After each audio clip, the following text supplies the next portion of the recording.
With this 1 week out physique update from this Brazilian genetic freak, Andre Roca, the guy with some of the most incredible legs in current bodybuilding, and I have featured him on my channel in the past. And I'm sure all of you guys will remember this. This is the same guy who kinda freaked out even a guy like Samson Dauda.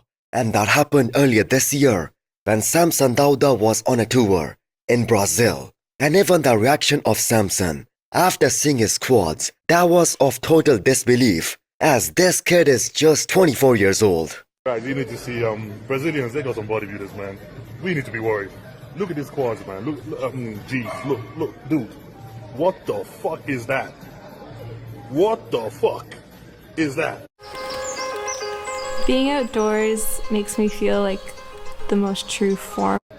So, Andre is about to step on the stage in about 1 week time, and kind of seems like he will present his current best look on the stage. So looking at his overall physique, he's definitely missing a lot of mass, a lot of thickness, a lot of muscle maturity, especially up top, all over his upper body. Now his back looks phenomenal. A great advantage that Andre is gonna have when he starts his pro career in the 212 is that he already has an outstanding muscle group that stands out so much, and as young as he is, he can continue to get bigger in that upper half and create an overall amazing balance. Crazy proportions top to bottom. Now we have seen some awesome legs in modern bodybuilding. Vito has some of the best legs in the game. The quads on Rubiel, they are arguably the most freaky out there. We have some guys in classic, like Brian Chen, who has some of the craziest legs out there. Peng Yunlong, who is now in the open, he has amazing quads. Even Samson Dauda, if we just ignore his last couple of showings, the legs on him, they are pretty damn insane. Now the legs on Andre Roca, they are also pretty damn good. And maybe some of the best we have seen on a bodybuilder at such a young age.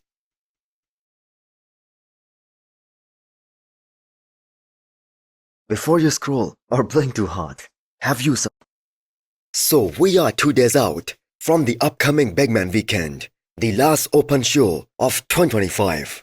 And one of the top guys going into this show, Damien Koffel, posted this very impressive physique update. Now even the name of this show, that kind of relates to Damien, as he will be the biggest man in Spain this coming weekend. So he has to be one of the favorites to win this show, and if he does that, it's gonna be his first win in the men's open and as a pro.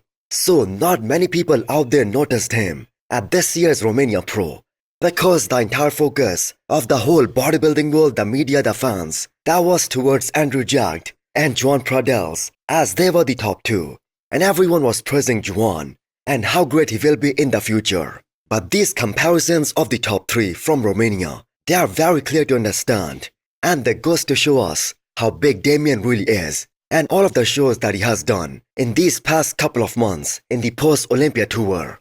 He has always brought good enough condition.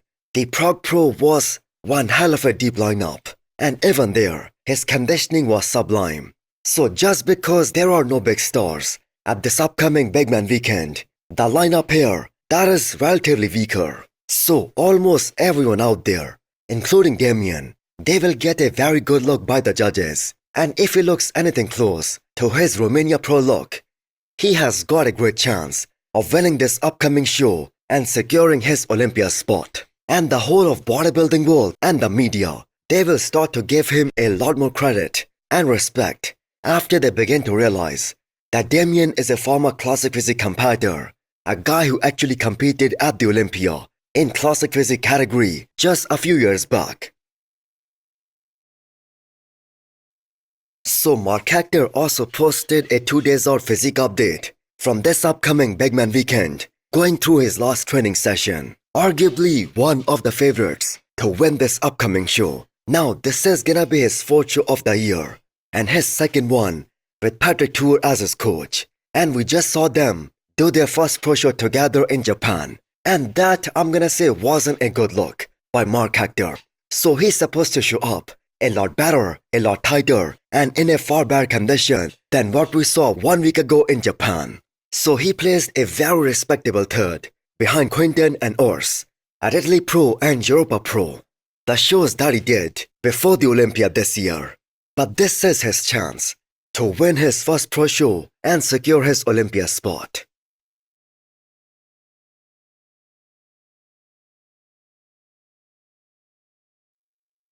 So the mutant Nick Walker playing a very good game, making the fans continue to speculate whether he's in for this upcoming Arnold 2026 or will he go for an off-season. So he posted this question with a new set of progress pictures where he looks pretty damn awesome and quite impressive. And yes, he's alone, and all these guys look great when they are not being compared, standing all by themselves. But the great thing about Nick's strategy 8 weeks post-Olympia is that there is no crazy rebound where he gained 20 plus pounds. He's maintaining somewhere in the high 270s, which is an awesome look for him. And after the feedback that Nick received at this past Olympia, where by the way he placed his career's lowest, top 6 in the world, I don't think he will be chasing more size. So Nick's chances of winning a big show like the Arnold again, or even the Olympia, they are totally dependent, one on his waistline and secondly on his quad sweep. If his waist that looks wide the way it did at the Olympia this year, then there is zero chance of him even making it into that top 3 at the Olympia and also at the Arnold. Now we would all like to see him compete at the upcoming Arnold. So his attendance at that show, that will make that contest a lot more exciting. But the idea of him taking a proper off-season, that isn't bad either. A big improvement phase where he can focus on growing his lats and quads to make that illusion of having a smaller waistline and a better V-taper. But if he goes for the Arnold, he's in that perfect spot for 16 weeks out. And him coaching himself, that makes it even more unpredictable, but at the same time more exciting. So what do you guys think? Should Nick Walker go for an off-season, or should he jump into this upcoming Arnold 2026?